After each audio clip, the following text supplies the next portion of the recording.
The most important piece of physical evidence in the Commission's theory was Commission Exhibit 399, a bullet found on an unidentified stretcher at Parkland Hospital. Ballistically matched to the rifle found in the book depository, Commission Exhibit 399 was the only piece of evidence which could directly tie Oswald to the shooting.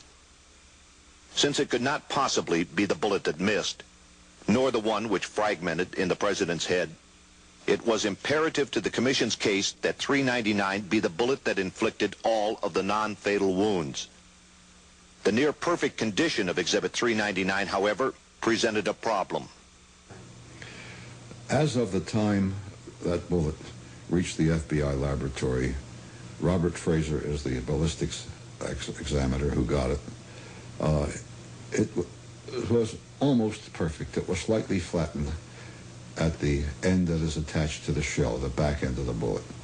It wasn't flattened much, but it was flattened there.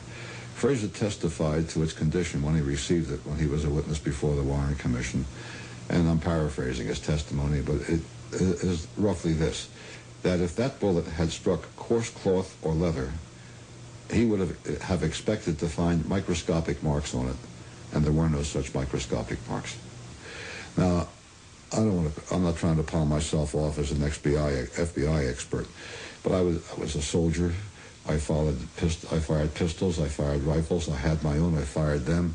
When I was a young man, I used to shoot tin cans, pieces of wood, things like that. I have never seen a bullet hit anything without being marked up, and if it hits anything hard, it's going to be deformed in varying degrees. This bullet doesn't have a scratch on it. The Commission's own witnesses were among the most dubious. Without exception, all of the Commission's medical experts agreed that bullet 399 could not possibly have caused all of the governor's wounds. This bullet is too pristine for a bullet that had shattered a rib and also badly shattered the radius, which is a good, strong bone. I am sure that the bullet that inflicted these wounds on Governor Connally was fragmented much more than this bullet shows. In April 1964, the Commission convened a panel of ballistic experts to perform tests to see if, in fact, it was possible for this bullet to cause so much damage and still remain in perfect condition. In these tests, bullets of the same type as 399 were fired into the chests of goats and through the wrists of human cadavers in order to simulate the governor's wounds. These bullets, however, were considerably deformed.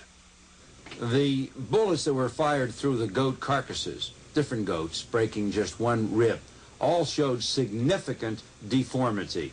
The bullets that were fired through the wrist of human cadavers showed much more deformity. They had the typical peeling back, mushrooming effect that you see when bullets impact against dense, firm objects. And yet, Commission Exhibit 399, which according to the Warren Commission is the missile that broke both the rib and the wrist bone of Governor Connally, is, as I have already explained, essentially pristine.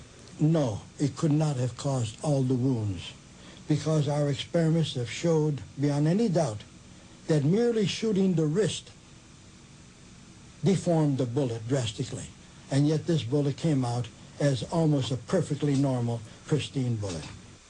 Dr. Joseph Dolce was the chief consultant in wound ballistics for the U.S. Army, who supervised these tests for the Warren Commission. And so they gave us the original rifle, the Mannlicher Carcano, plus 100 bullets, 6.5 millimeters. And we went and we shot the cadaver wrist, as I've just mentioned, and in every instance, the front or the tip of the bullet was smashed. It's impossible for a bullet to strike a bone, even at low velocity, and still come with a perfectly normal tip. The tip of this bullet was absolutely not deformed in no instance whatsoever, in no amount. Under no circumstances do I feel that this bullet could hit the wrist and still not be deformed.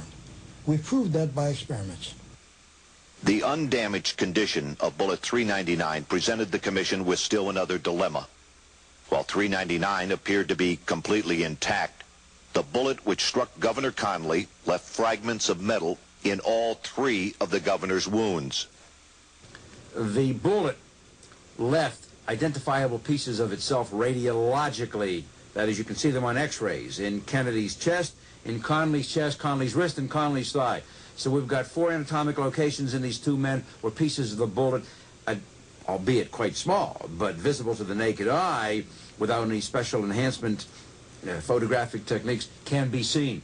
There's no way that all those pieces could have come from the bullet, and yet had the bullet lose only 1 to 1.5% of its total weight, which is exactly what it was found to have lost.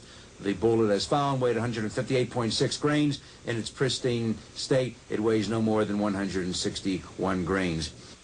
The conclusive evidence, which completely destroys the Commission's theory, is the fact that more grains of metal were recovered from Governor Conley's wrist wound alone than could have possibly come from Commission Exhibit 399.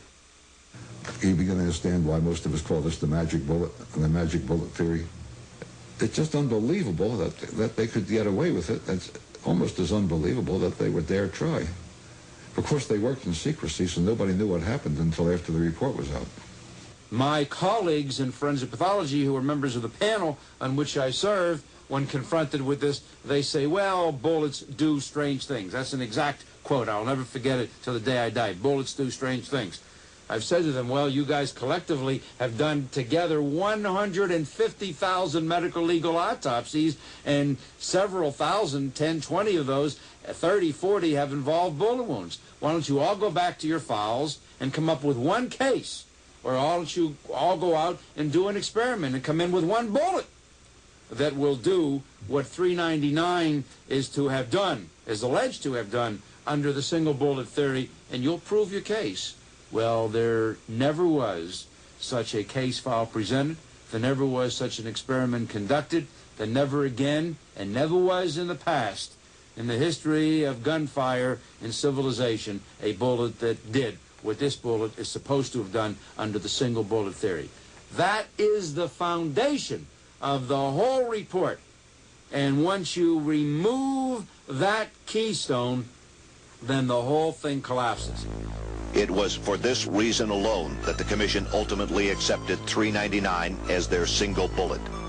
They had no other choice. For while they could ignore the governor's doctors, the ballistics experts, and even their own bullet tests, there was one fact which the Commission could not ignore. Without 399, there could be no single bullet theory. And without this theory, there could not be a lone assassin.